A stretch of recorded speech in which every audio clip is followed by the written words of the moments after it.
blessing today.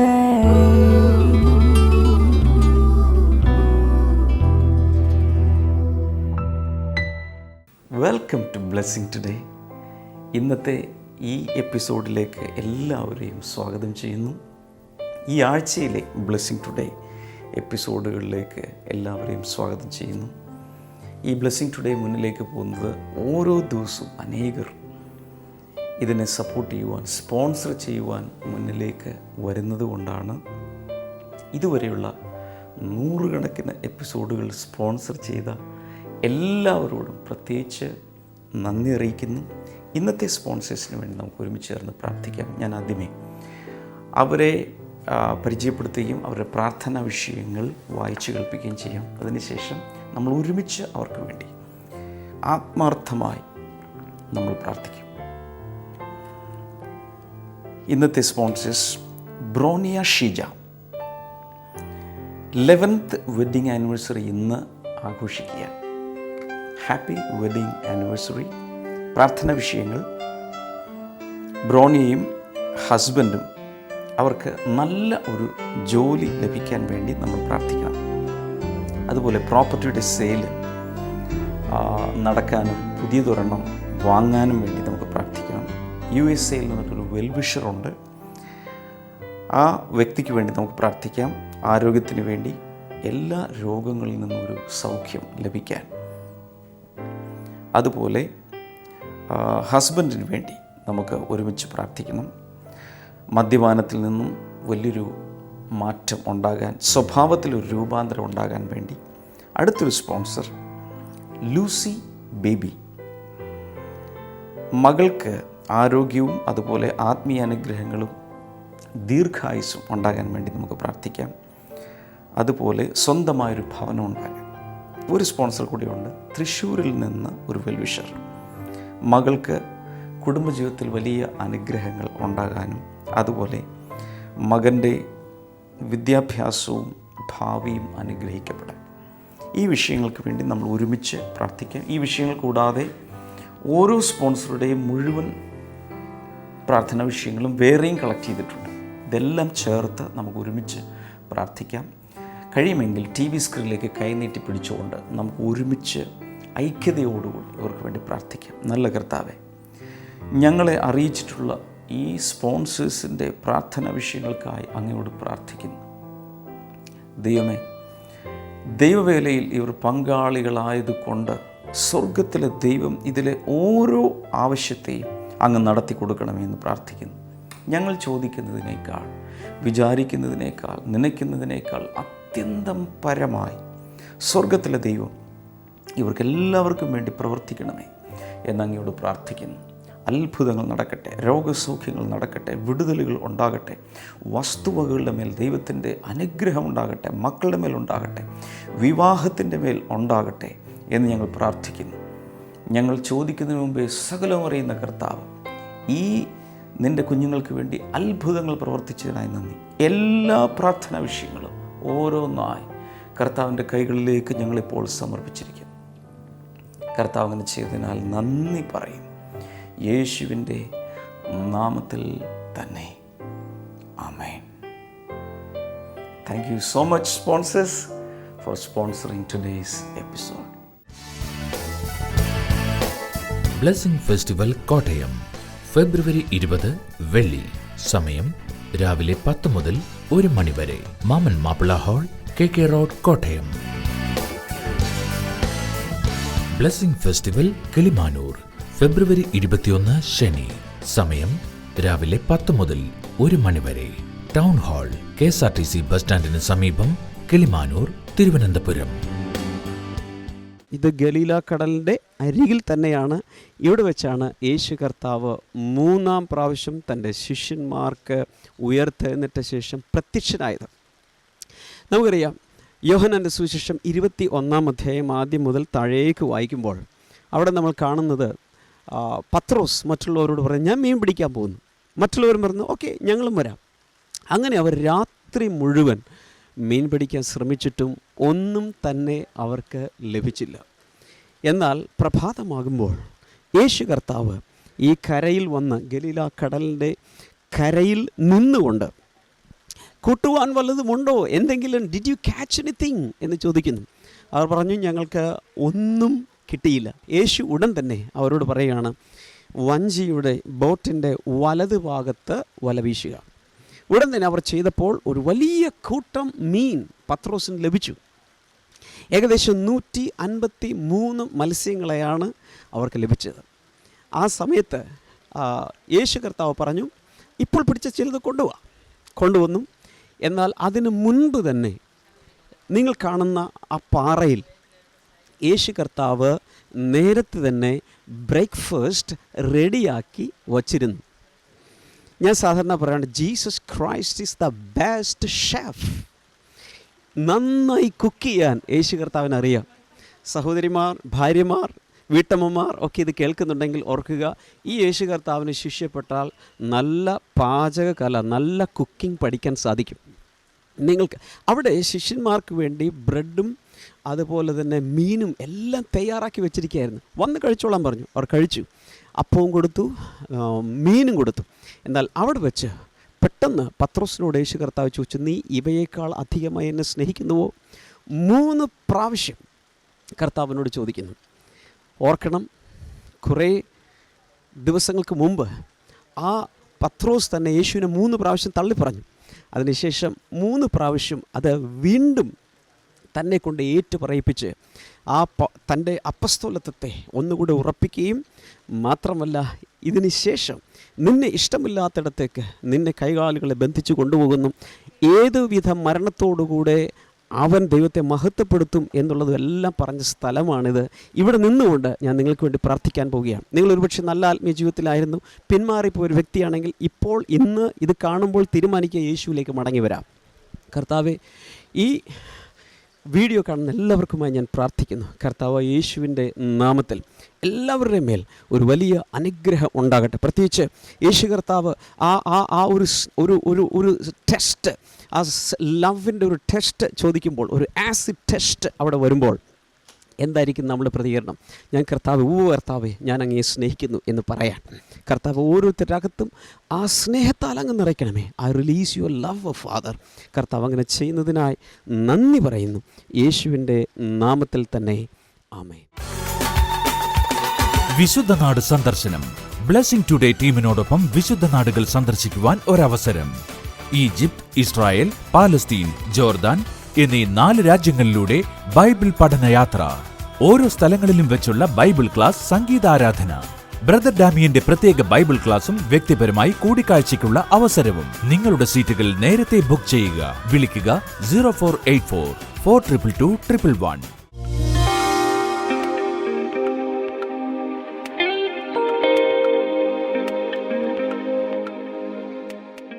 ഞാൻ നിങ്ങളോട് സംസാരിക്കാൻ പോകുന്നത് when passing through unreasonable pains എന്നൊരു വിഷയമാണ്.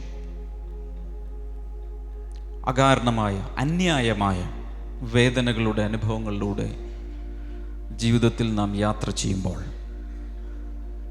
നമ്മുടെ ജീവിതത്തിൽ നമ്മൾ അനുഭവിക്കുന്ന ചില പ്രയാസങ്ങൾ പലപ്പോഴും നമ്മുടെ തന്നെ തെറ്റുകുറ്റങ്ങൾ കൊണ്ട് വരുന്നതാണ്. ഉദാഹരണത്തിന്, വിദ്യാർത്ഥിയായിരിക്കുന്ന സമയത്ത്, സ്കൂളിൽ പഠിക്കുന്ന സമയത്ത് ചില കുട്ടികൾ ബുദ്ധിയുണ്ട്, ഓർമ്മശക്തിയുണ്ട്, കഴിവുണ്ട്, പക്ഷെ പഠിക്കില്ല, ഉഴപ്പി നടക്കും. പാരൻസ് ഒത്തിരി പറയും, മോനെ പഠിക്കുക, മോളെ പഠിക്കുക, പരീക്ഷയാകുന്നു, പഠിക്കുക. ടീച്ചേഴ്സ് ഒത്തിരി പറയുന്നു, ഓപ്പൺ ഹൗസിൽ ചെന്ന് റിപ്പോർട്ട് ചെയ്യുന്നു. സ്കൂൾ ടീച്ചർ മാതാപിതാക്കളെ വിളിപ്പിക്കുന്നു, ബന്ധുക്കൾ പറയുന്നു, മോനെ പഠിക്കുക, മോളെ പഠിക്കുക. പക്ഷെ ശ്രദ്ധിക്കാതെ, പഠനം നല്ല രീതിയിൽ കൊണ്ടുപോയി അവസാനിപ്പിക്കാതെ, പഠനമില്ലാത്തതുകൊണ്ട് നല്ല ജോലി ലഭിക്കാതെ, ജീവിതത്തിൽ ഉയരാതെ പോകുന്ന ഒത്തിരി പേരുണ്ട്. അപ്പോൾ അവരവർക്ക് തന്നെ അറിയാം, പഠിക്കേണ്ട സമയത്ത് ഞാൻ പഠിക്കാതിരുന്നത് കൊണ്ടാണ് നല്ലൊരു നിലയിൽ എനിക്ക് എത്തിച്ചേരാൻ കഴിയാതിരുന്നത്. മറ്റു ചിലർ സ്വയമേ വിവാഹത്തിൻ്റെ പ്രായമൊക്കെ എത്തുമ്പോൾ ആരെയും വകവയ്ക്കാതെ തെറ്റായ ബന്ധങ്ങളിൽ ചെന്നപ്പെട്ട് അവരുടെ ജീവിതം പലപ്പോഴും കുരുക്കിൽപ്പെട്ട് ജീവിതത്തിൽ ഉയരാൻ കഴിയാതെ പോകാറുണ്ട്. അപ്പോഴും അവർക്കറിയാം, എൻ്റെ തന്നെ മിസ്റ്റേക്ക് കൊണ്ടാണ് ഇങ്ങനെയൊക്കെ സംഭവിച്ചത്. ആരെയും പഴിച്ചിട്ട് കാര്യമില്ല. ചിലർ ദൈവം കയ്യിൽ തരുന്ന പണം ദുരുപയോഗം ചെയ്ത് ശരിയായ രീതിയിൽ ചെലവഴിക്കാതെ ചുമ്മാ അതും ഇതൊക്കെ ചെയ്ത് പാഴാക്കി എത്ര പണം കിട്ടിയാലും കടഭാരത്തിലേക്ക് പോകുന്ന ജീവിത രീതികൾ കൊണ്ട്, ലൈഫ് സ്റ്റൈൽ കൊണ്ട് കടഭാരത്തിലേക്ക് പോകുന്ന ഒത്തിരി പേരുണ്ട്. പൈസ ഇല്ലാഞ്ഞിട്ടല്ല, ശമ്പളമുണ്ട്, അല്ലെങ്കിൽ വേറെ പലതും ഉണ്ട്, വരുമാനം കയ്യിൽ കിട്ടുന്നുണ്ട്, പക്ഷേ വരുമാനത്തിൻ്റെ അപ്പുറത്ത് ചെലവ് ചെയ്ത് കടത്തിലേക്ക് പോകുന്ന ആളുകളുണ്ട്. അവർക്കറിയാം ഇത് സംഭവിച്ചത് കാശില്ലാഞ്ഞിട്ടല്ല, കാശുണ്ടായി, പക്ഷെ ശരിയായ രീതിയിൽ ഞാൻ പണം കൈകാര്യം ചെയ്തില്ല, അതുകൊണ്ട് ഇങ്ങനെ ഒരു പ്രശ്നത്തിൽ എത്തിച്ചേർന്നു. ഇങ്ങനെ സ്വന്തം മിസ്റ്റേക്കുകൾ കൊണ്ട് സ്വന്തം ജീവിതത്തിൽ കഷ്ടതകൾ വരുത്തുന്ന പലരുമുണ്ട്. നമ്മുടെ എല്ലാവരുടെയും ജീവിതത്തിൽ ഒരു പരിധി വരെ കുറേയൊക്കെ അങ്ങനെ ആയിരിക്കും. എന്നാൽ മറ്റു ചില സാഹചര്യങ്ങൾ അങ്ങനെയല്ല. വേറൊരാൾ തെറ്റ് ചെയ്തു, അതിൻ്റെ ഫലം നമ്മൾ അനുഭവിക്കും, നിങ്ങൾ അനുഭവിക്കുന്നു. ഉദാഹരണത്തിന്, ഒരു വീട്ടിൽ വിവാഹം വരികയാണ്, വേണ്ടത്ര പണമില്ല. അവരാണെങ്കിൽ വലിയ തുകകളാണ് ഓഫർ ചെയ്തിട്ടുള്ളത്, വലിയ രീതിയിലാണ് ഫംഗ്ഷൻ നടത്തുന്നത്. കല്യാണത്തിൻ്റെ ആഴ്ചയിൽ കാശില്ലാതെ ബുദ്ധിമുട്ടുന്നത് കണ്ടപ്പോൾ ചിലപ്പോൾ മറ്റൊരാളിൽ നിന്ന് കടം വാങ്ങി കാര്യം നടക്കട്ടെ എന്ന് പറഞ്ഞുകൊണ്ട് നമ്മളവിടെ കൊണ്ടേ കൊടുത്തു. പക്ഷേ കല്യാണം മാമാങ്കമായി നടന്നു, പൈസ തിരിച്ചു കിട്ടിയില്ല. ഒരാളെ സഹായിച്ചതാണ്, മനസ്സിലാവുന്നുണ്ടോ? വേറൊരാളെ നമ്മൾ ഹെൽപ്പ് ചെയ്തതാണ്. പക്ഷേ അതിനുശേഷം ഈ പണം, ഈ കടം വീട്ടുവാൻ വേണ്ടി പലതും ചെയ്ത്, തിരിമറികൾ ചെയ്ത് ഈ വ്യക്തിയും സഫർ ചെയ്തുകൊണ്ടിരിക്കുകയാണ്. ഞാൻ പറയുന്നത് മനസ്സിലാവുന്നുണ്ടോ? നമ്മുടെ ജീവിതത്തിൽ പ്രയാസങ്ങൾ പല രീതിയിൽ വരാം. ഒന്ന്, നമ്മുടെ തന്നെ കയ്യിലിരിപ്പ് കൊണ്ട് വരുന്ന ദുരിതങ്ങൾ. രണ്ട്, നല്ല മനസ്സാക്ഷിയിൽ ചിലരെ സഹായിച്ചു, വിശ്വസിച്ചു കൊടുത്തു, അവർ ചതിച്ചു, പക്ഷെ ഇപ്പോൾ നമ്മൾ കണ്ണുനീരില്ല, പ്രയാസത്തിലാണ്. ചില സ്ഥലങ്ങളിൽ ഇതൊന്നുമല്ല, ആരുടെയും മിസ്റ്റേക്ക് അല്ല. പെട്ടെന്ന് ഭർത്താവ് മരിച്ചുപോയി, പിതാവ് മരിച്ചുപോയി,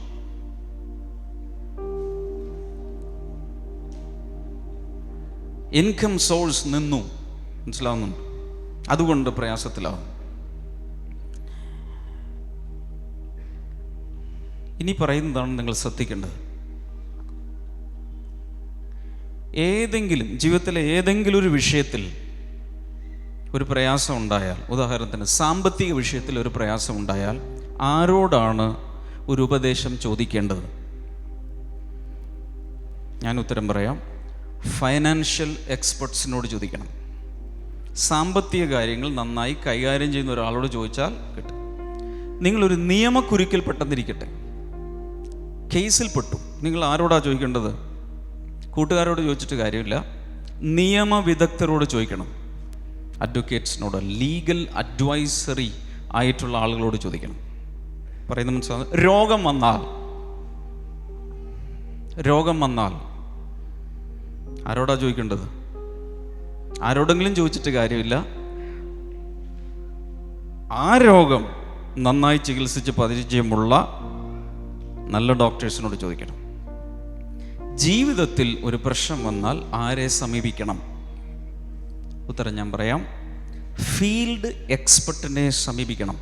ഏത് ഫീൽഡിൽ എക്സ്പെർട്ടാണോ അവരെയാണ് നമ്മൾ സമീപിക്കേണ്ടത്. നമ്മുടെ ജീവിതത്തിൽ ഒരു പ്രശ്നം വന്നാൽ ഒരു ഫീൽഡ് എക്സ്പെർട്ടിനെ സമീപിക്കണം. അതൊരു ഡോക്ടറല്ല, അഡ്വക്കേറ്റ് അല്ല, MLA അല്ല, അത് നമ്മുടെ യേശു കർത്താവാണ്. Field expert of life. മനുഷ്യ ജീവിതത്തിൽ എങ്ങനെ നമ്മളെ കൈപിടിച്ച് നടത്തണം, പ്രതിസന്ധി വന്നാൽ എങ്ങനെ തരണം ചെയ്യണം, അതിൻ്റെ ഫീൽഡ് എക്സ്പെർട്ട് ആരാണ്? വോളിയം കൂട്ടിപ്പറ, യേശു കർത്താവ്. അങ്ങനെ പറയാൻ കാരണം, ഈ ഭൂമിയിൽ യേശു ജീവിച്ച സമയത്ത് ഈ പറഞ്ഞ പ്രശ്നങ്ങളിലൂടെ എല്ലാം യേശു പോയതാണ്. ബൈബിൾ പറയുന്നു, പാപം ഒഴികെ മറ്റെല്ലാ മേഖലകളിലും നമുക്ക് തുല്യമായി യേശു പരീക്ഷിക്കപ്പെട്ടു. പാപം ഒഴികെ. നമ്മളും യേശുവും തമ്മിലുള്ള വ്യത്യാസം എന്താണ്? യേശുവിൽ പാപമില്ല, നമ്മിൽ പാപമുണ്ട്. മനസ്സിലാവുന്നുണ്ടോ? മനുഷ്യനിൽ പാപമുണ്ട്. യേശു നമ്മൾ നേരിടുന്ന സകല പ്രശ്നങ്ങളിലൂടെയും യേശു പോയി. ഒരല്പം ഡിഗ്രി കൂടുതലായിരുന്നെന്ന് മാത്രം പ്രശ്നങ്ങളുടെ. മനസ്സിലാവുന്നുണ്ടോ? നമ്മളൊക്കെ അനുഭവിക്കുന്നതിൻ്റെ എത്രയോ എത്രയോ ഡിഗ്രി കൂടുതൽ പ്രയാസങ്ങളിലൂടെ യേശു പോയി. എന്നിട്ടും അവൻ പാപം ചെയ്തില്ല. സാഹചര്യം നോക്കി മനുഷ്യൻ ചിലപ്പോൾ കള്ളം പറയും, യേശു കള്ളം പറഞ്ഞില്ല. സാഹചര്യത്തിൽ നിന്ന് യേശുവിന് ഒളിച്ചോടാമായിരുന്നു, പക്ഷേ യേശു ഒളിച്ചോടിയില്ല.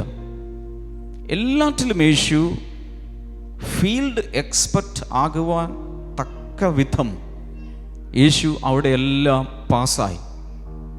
അങ്ങനെ ഒറ്റയാളെ ചരിത്രത്തിലുള്ളൂ. ബാക്കിയുള്ളവർക്കെല്ലാം മിസ്റ്റേക്കുകൾ പറ്റിയിട്ടുണ്ട്, പാളിച്ചകൾ പറ്റിയിട്ടുണ്ട്. പക്ഷേ യേശുവിന് ഒരു പാളിച്ചയും ഇതുവരെ പറ്റിയിട്ടില്ല. അതുകൊണ്ട് സഹോദരി സഹോദരന്മാരെ, നിങ്ങളുടെ ജീവിതത്തിൽ ഒരു പ്രതിസന്ധി വരുമ്പോൾ കൺസൾട്ട് ചെയ്യേണ്ടത് ആരെയാണ്? യേശുവിനെയാണ്, എന്നെയല്ല, യേശുവിനെയാണ് കൺസൾട്ട് ചെയ്യേണ്ടത്. കാരണം തൻ്റേതല്ലാത്ത പാപങ്ങൾക്ക് വേണ്ടി, സകല മനുഷ്യരുടെയും പാപങ്ങൾക്ക് വേണ്ടി സ്വയം ജീവൻ കൊടുത്തവനാണ് യേശു. യേശു ഗെത്സമൻ തോട്ടത്തിലൂടെ പോയി അവിടെ ഇരുന്നു കൊണ്ട് പ്രാർത്ഥിക്കുമ്പോൾ ബൈബിൾ പറയുന്നു, യേശു രക്തം, അവൻ്റെ വിയർപ്പ് തുള്ളികൾ വലിയ ചോരത്തുള്ളികൾ പോലെ താഴെ വീണു. പ്രാർത്ഥിക്കുമ്പോൾ ശരീരത്തിൽ നിന്ന് ബ്ലഡ് ഒഴുകിയിട്ടുള്ള ആരെങ്കിലും ഉണ്ടോ? പ്രാർത്ഥിച്ചുകൊണ്ടിരിക്കുമ്പോൾ ശരീരത്തിൽ നിന്ന് രക്തധമനികൾ പൊട്ടി ഒഴുകിയിട്ടുള്ള ആരെങ്കിലും ഉണ്ടോ? എനിക്കുണ്ടായിട്ടില്ല, ഇവിടെ ആരുമില്ല. യേശു പ്രാർത്ഥിച്ചപ്പോൾ അതുവരെ സംഭവിച്ചു.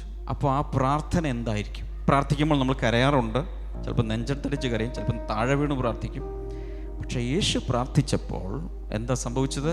ശരീരത്തിലെ ത്വക്കിൻ്റെ അടിയിലുള്ള രോമകൂപങ്ങളുടെ ഭാഗത്തുള്ള സുഷിരങ്ങളുടെ താഴെയുള്ള രക്തക്കുഴലുകൾ മുഴുവൻ പൊട്ടി. എന്താ കാരണം? ആദം മുതൽ ഇങ്ങോട്ടുള്ള എല്ലാ മനുഷ്യരുടെയും പാപങ്ങൾ ഇംപ്യൂട്ട് ചെയ്യപ്പെട്ടത് യേശുവിൻ്റെ മേലാണ്. യേശു കുറ്റവാളിയായി, നമ്മളൊക്കെ അതിൽ നിന്ന് സ്വതന്ത്രമായി. യേശുവിൻ്റെ മേൽ എല്ലാ പാപങ്ങളും, ലോകത്തിൻ്റെ പാപം ചുമക്കുന്ന ദൈവത്തിൻ്റെ കുഞ്ഞാടായി അവൻ മാറി. എല്ലാ പാപങ്ങളും യേശുവിൻ്റെ മേൽ വന്നു.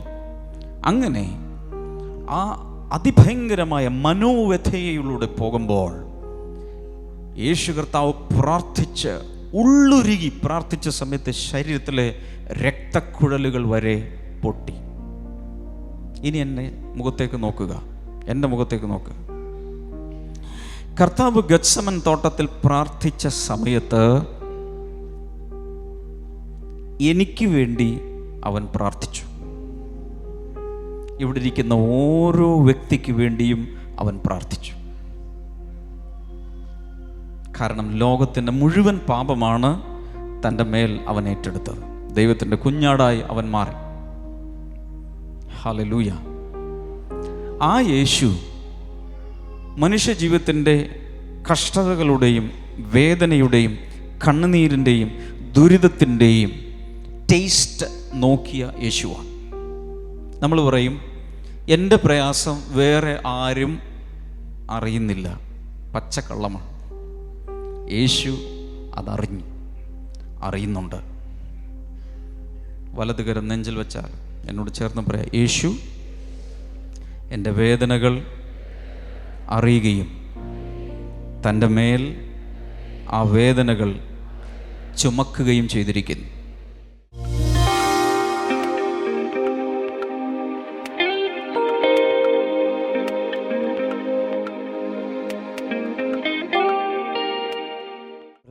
ഈ നിൽക്കുന്ന സഹോദരൻ്റെ പേര് അനിൽകുമാർ എന്നാണ്. തൻ്റെ മകൻ ജോബാണ് തൊട്ടരികിൽ നിൽക്കുന്നത്. ഈ മകൻ ഇപ്പോൾ 8 വയസ്സുണ്ട്. ഈ മാതാപിതാക്കൾ ജന്മന ഈ മകൻ ഒരു സാധാ കുഞ്ഞുങ്ങളെ പോലെ വളർന്നു. പക്ഷേ കുറച്ച് വയസ്സ് കഴിഞ്ഞപ്പോഴാണ് ഈ മാതാപിതാക്കൾ അറിയുന്നത് ഈ മകന് സംസാരിക്കുവാനുള്ള കഴിവില്ല, അതുപോലെ എഴുതുവാൻ ഇവർ ചെറുപ്പ കാലഘട്ടങ്ങളിൽ ഓരോ കാര്യങ്ങൾ എഴുതിപ്പിക്കാനും സ്കൂളിൽ വിടുവാനുമുള്ള കാര്യങ്ങളൊക്കെ നോക്കുമ്പോഴാണ് ഈ മകൻ നേരെ ചൊവ്വേ പെൻസിൽ പോലും പിടിക്കുകയില്ല. നമ്മൾ ഈ മൈക്കൊക്കെ പിടിക്കുന്നത് പോലെ കൈ ഉപയോഗിച്ചാണ് താൻ പെൻസിൽ പിടിച്ചത്. എഴുതുവാൻ പോലും തനിക്ക് കഴിയുകയില്ല. നല്ല രീതിയിൽ നടക്കുവാനുള്ള കഴിവുമില്ലായിരുന്നു. ഇവർ വേഗം തന്നെ പല ഡോക്ടർമാരെയും മാറി മാറി കാണിച്ചു. ഡോക്ടർമാർ പറഞ്ഞത് എങ്ങനെയാണ്, ഈ മകന് മൈനർ ഓട്ടിസം ഉണ്ട് എന്നാണ് പറഞ്ഞത്. ഇങ്ങനെ ഇവർ ഏറെ വിഷമത്തോടു കൂടി ഇരിക്കുമ്പോഴാണ് നമ്മുടെ ബ്ലെസ്സിങ് ഫെസ്റ്റിവൽ കഴിഞ്ഞ വർഷം അടൂരിൽ വെച്ച് നടക്കുന്നത് ഇവർ അറിഞ്ഞത്. ഈ മകനുമായി താൻ അവിടെ വന്നു. ബ്രദറിൻ്റെ അടുക്കൽ ഈ മകൻ്റെ വിഷയം പറഞ്ഞു. കൂടാതെ പ്രാർത്ഥന വിഷയം എഴുതുന്ന കൂട്ടത്തിൽ ഈ മകൻ്റെ കാര്യം പറഞ്ഞു. അന്ന് ഈ ബ്രദർ പറയുന്നത് ഇങ്ങനെയാണ്, അന്ന് പ്രാർത്ഥനയ്ക്ക് ശേഷം താൻ വീട്ടിൽ ചെന്നപ്പോൾ, അന്ന് ബ്രദർ പറഞ്ഞു എന്നാണ് പറഞ്ഞത്, പെൻസിൽ പിടിപ്പിച്ച് എഴുതിപ്പിക്കണമെന്ന് പറഞ്ഞു. അതിനുശേഷം ഈ സഹോദരൻ പറയുന്നത് ഇങ്ങനെയാണ്, ഈ മകൻ്റെ കയ്യിൽ പെൻസിൽ കൊടുത്തു എഴുതിപ്പിക്കുവാൻ ശ്രമം നടത്തി. ആദ്യകാലങ്ങളിലെ പോലെയല്ല, ഈ മകൻ ഓരോ ദിവസം കഴിയും തോറും വളരെ ഇമ്പ്രൂവ്മെൻ്റ് ആയ രീതിയിൽ പല മാറ്റങ്ങൾ കണ്ടു തുടങ്ങി. ഈ മകൻ എഴുതുവാൻ തുടങ്ങി. ഇന്ന് ഞാൻ ഇതിൻ്റെ പുറകിൽ, ഈ മകൻ സ്കൂളിലൊന്നും അധികം പോയിട്ടില്ല, ഒരു സ്പെഷ്യൽ സ്കൂളിൽ മാത്രമേ ഇപ്പോൾ പോകുന്നുള്ളൂ. പക്ഷേ ഈ മകനോട് ഞാൻ പറഞ്ഞു, ഇങ്ങനെ മോൻ്റെ പേര് എഴുതാൻ പറഞ്ഞപ്പോൾ, പേന കൊടുത്തപ്പോൾ ഈ മകൻ തൻ്റെ പേര് ജോബ് എന്ന ഇതിൻ്റെ പുറകിൽ എഴുതി തന്നു. ഈ മകൻ എഴുതിയതാണ്. പണ്ട് ഇങ്ങനെ പറഞ്ഞാലൊന്നും താൻ ചെയ്യുന്ന കൂട്ടത്തിലല്ലായിരുന്നു. അതുകൂടാതെ അടക്കത്തോടു കൂടി എവിടെയൊന്നും ഇരിക്കുകയില്ല. ഇന്ന് രാവിലെ മുതൽ ഇവിടെ വന്ന് ആരാധനയിലൊക്കെ പങ്കെടുക്കുമ്പോൾ വളരെ അച്ചടക്കത്തോടു കൂടി തന്നെ ഇരുന്ന് ഇപ്പോൾ എന്ത് പറഞ്ഞാലും ഈ മകൻ അതുപോലെ അനുസരിക്കും. ഞാൻ ചോദിച്ചു, ഡോക്ടർമാരെ അതിനുശേഷം കാണിച്ചോ എന്ന് പറഞ്ഞപ്പോൾ ഡോക്ടർമാരെ കാണിച്ചു. ഇത് മാറ്റം കണ്ടപ്പോൾ തന്നെ വേഗം കൊണ്ടുപോയി ഡോക്ടർമാരെ കാണിച്ചപ്പോൾ പറഞ്ഞു, പഴയതുപോലെയല്ല, വലിയ രീതിയിൽ ഇംപ്രൂവ്മെന്റുകൾ, മാറ്റങ്ങൾ കണ്ടു തുടങ്ങിയിരിക്കുക ഈ മകനിൽ. ഓട്ടിസം ബാധിച്ച ഈ മകനിൽ ഇംപ്രൂവ്മെന്റ് കാണാൻ തുടങ്ങി. ഏത് ബ്ലെസ്സിംഗ് ഫെസ്റ്റിവലിലാണ് വന്നത്? ഞങ്ങൾ അടൂര് ബ്ലെസ്സിംഗ് ഫെസ്റ്റിവലിൽ വരുന്നുണ്ടായിരുന്നു. അന്നേരം ബ്രദറിന്റെ ഞാൻ പറഞ്ഞിട്ടുണ്ടായിരുന്നു, സാറിന് എൻ്റെ മോന് ഹൈപ്പർ ആക്ടിവിറ്റീസ് കൂടുതലാണ്, ഒരു സ്ഥലത്ത് അവൻ അടങ്ങിയിരിക്കത്തില്ല. ഇപ്പം ഇവിടെ നിന്ന് കഴിഞ്ഞാൽ നോക്കുമ്പോൾ അവിടെ നിൽക്കും. ഇപ്പം ബ്രദറിനെ അറിയാം, ബ്രദറിന്റെ പരിപാടി കാണുമ്പോഴാവും പറയും, എല്ലാവരും ഇവനെ കറക്റ്റായിട്ട് ആളിനെ ഐഡന്റിഫൈ ചെയ്യത്തില്ലായിരുന്നു. ഇപ്പൊ എല്ലാവരും ഐഡന്റിഫൈ ചെയ്യും. യേശുവിന്റെ ഒരു പാട്ട് പാടാൻ പറഞ്ഞാൽ അവൻ പാടും. 95% മാർക്കുണ്ട് ഇപ്പൊ സ്കൂളില്. 95%. ഈ സ്പെഷ്യൽ സ്കൂളിൽ തന്നെ 95% മാർക്ക് അവൻ്റെ. ഇതിനു മുമ്പുള്ള ബ്ലെസ്സിംഗ് ഫെസ്റ്റിവലിൽ വരുമ്പോൾ ഇവൻ ഒരിക്കലും ഇതുപോലെ നിൽക്കില്ല, ഓടി നടക്കും. അതുപോലെയായിരുന്നു. പക്ഷേ ചേഞ്ചസ് ആരംഭിച്ച് കഴിഞ്ഞു. നമുക്ക് ഈ സമയത്ത് കൈകളെ ഉയർത്തി യേശുവിന് നന്ദി പറയാം. ബ്രദർ ഡാമിയൻ ദുബായ് ബ്ലെസ്സിംഗ് സെന്ററിൽ ശുശ്രൂഷിക്കുന്നു. ഫെബ്രുവരി 20 വൈകിട്ട് 5 മുതൽ 7 മണി വരെ. ഏവർക്കും സ്വാഗതം.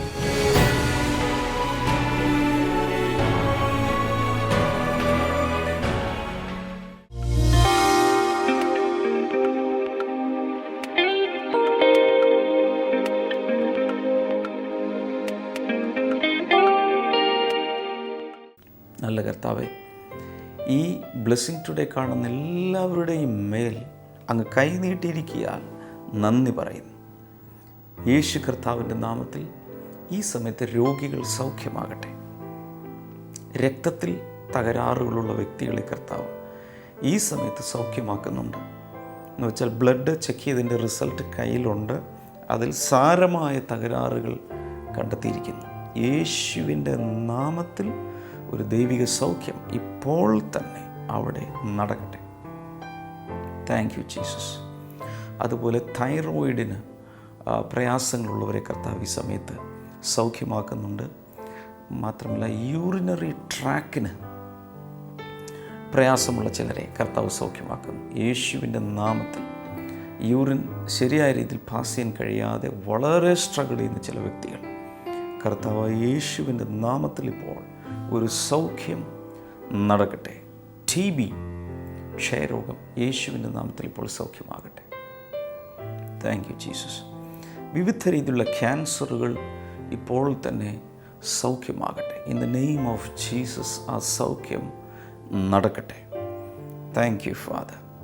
ദൈവിക വിടുതലുകൾക്കായി നന്ദി. അതുപോലെ ഷുഗർ ലെവൽ വല്ലാതെ ഹൈ ആയിരിക്കുന്ന ചില വ്യക്തികളെ കർത്താവ് ഈ സമയത്ത് സൗഖ്യമാക്കുന്നുണ്ട്. യേശുവിൻ്റെ നാമത്തിൽ ആ രോഗസൗഖ്യം ഈ നിമിഷം തന്നെ ശരീരത്തിൽ ഉണ്ടാകട്ടെ. Thank you Lord. അതുപോലെ നട്ടലിൻ്റെ തകരാറുകൾ സൗഖ്യമാകുന്നു. ജോയിൻറ്റ് പെയിൻ യേശുവിൻ്റെ നാമത്തിൽ മാറിപ്പോകുന്നു. കർത്താവ് വലിയ വിടുതലുകൾ അയച്ചതിനാൽ നന്ദി പറയുന്നു. Thank you Lord. കുഞ്ഞുങ്ങളില്ലാത്തവർക്കായി പ്രാർത്ഥിക്കുന്നു. അത്ഭുതകരമായി കർത്താവ് കുഞ്ഞുങ്ങളെ അങ്ങ് കൊടുക്കണമേ എന്ന് പ്രാർത്ഥിക്കുന്നു. ഒരാളുടെ ശരീരത്തിൽ ഇടയ്ക്കിടയ്ക്ക് കുരുക്കൾ വന്ന് പൊട്ടുന്ന, അത് സാധാരണ രീതിയിൽ ഉള്ളതല്ല, അത് ഭയങ്കരമായി വന്ന് വേദനിപ്പിക്കുന്ന വ്യക്തികളെ കർത്താവ് ഇപ്പോൾ സൗഖ്യമാക്കുന്നു. കൊളസ്ട്രോൾ യേശുവിൻ്റെ നാമത്തിൽ നോർമൽ ആകട്ടെ. കർത്താവെ, നീ ഞങ്ങളുടെ പ്രാർത്ഥന കേട്ടതിനാൽ നന്ദി പറയുന്നു. യേശുവിൻ്റെ നാമത്തിൽ തന്നെ ആമേൻ. ഇന്നത്തെ പ്രോഗ്രാം കണ്ടതിന് പ്രത്യേകിച്ച് നന്ദി പറയുന്നു. മാത്രമല്ല, നാളത്തെ പ്രോഗ്രാം കാണാൻ ഈ ആഴ്ചയിൽ ഒരു പ്രോഗ്രാം മിസ് ചെയ്യരുത്. ബ്ലെസ്സിങ് ടുഡേയെക്കുറിച്ച് കേട്ടിട്ടില്ലാത്ത ചിലരോടെങ്കിലും ഇതിനെക്കുറിച്ച് പറയുക. കർത്താവരെ അനുഗ്രഹിക്കട്ടെ. ഈ ആഴ്ചയിൽ നടക്കുന്ന ബ്ലെസ്സിങ് ഫെസ്റ്റിവലുകളിലേക്ക് എല്ലാവർക്കും സ്വാഗതം. പല സ്ഥലങ്ങളിൽ നടക്കുന്ന ബ്ലെസ്സിങ് ഫെസ്റ്റിവലിലേക്ക് വന്നു ചേരുക. കർത്താവ് ധാരാളമായി അനുഗ്രഹിക്കട്ടെ. നാളെ നമുക്ക് വീണ്ടും കാണാം. God bless you. Bye-bye.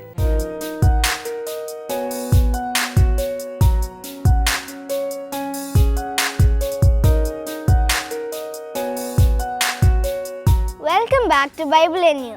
ഇന്നത്തെ ചോദ്യം ഇതാണ്: ശീതോഷ്ണവാനായ സഭ ഏത്? Which church is known as lukewarm? Option A Galatia സഭ, B എഫെസോസ്, C ലവോദിക്യ, D തുയഥൈര.